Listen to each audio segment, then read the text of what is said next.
Les livres font les époques et les nations, comme les époques et les nations font les livres. Pages africaines, l'univers des livres. Un espace quotidien pour évoquer cette littérature africaine, Son émergence, son évolution et son actualité. ses acteurs dans leur dynamique se frayant un chemin dans un univers riche. Riche par ses traditions, Son histoire, ses mythes et ses légendes. Pages africaines. Une chronique de Hassan Arabe. Bonjour à tous. C'est un roman satirique africain que je compte vous présenter aujourd'hui. Il s'agit du roman de l'écrivain ivoirien Bernard Benlin Dadié. La ville où nul ne meurt, Rome.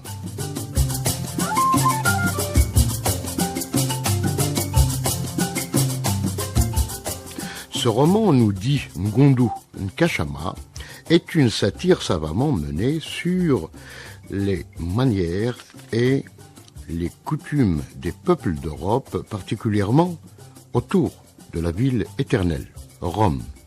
Le narrateur, personnage principal, est à la fois un voyageur et un observateur attentif des comportements, des mœurs, des traditions et de la vie dans les régions qu'il parcourt.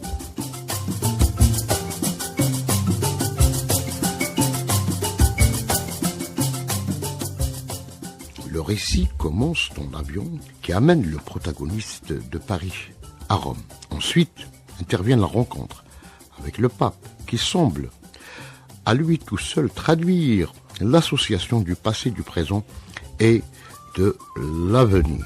Cependant, selon Nkashama, sa perception des choses et des événements le fait dépasser les aspects matériels des civilisations antiques pour illustrer encore moins à quel point la culture de ce siècle a déshumanisé les individus.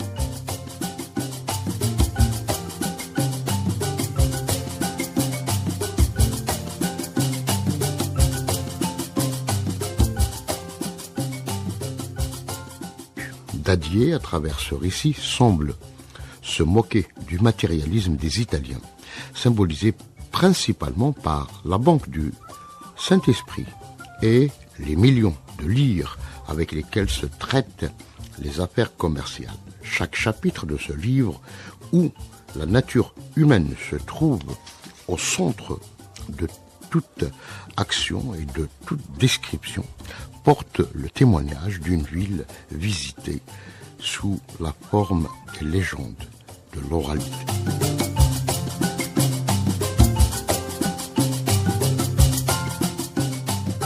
Le motif de la ville de Rome permet à l'auteur de montrer que les seuls monuments historiques ne suffisent pas pour indiquer la supériorité d'une culture sur d'autres, mais il faut plutôt comprendre combien les guerres ont divisé les hommes. À très bientôt.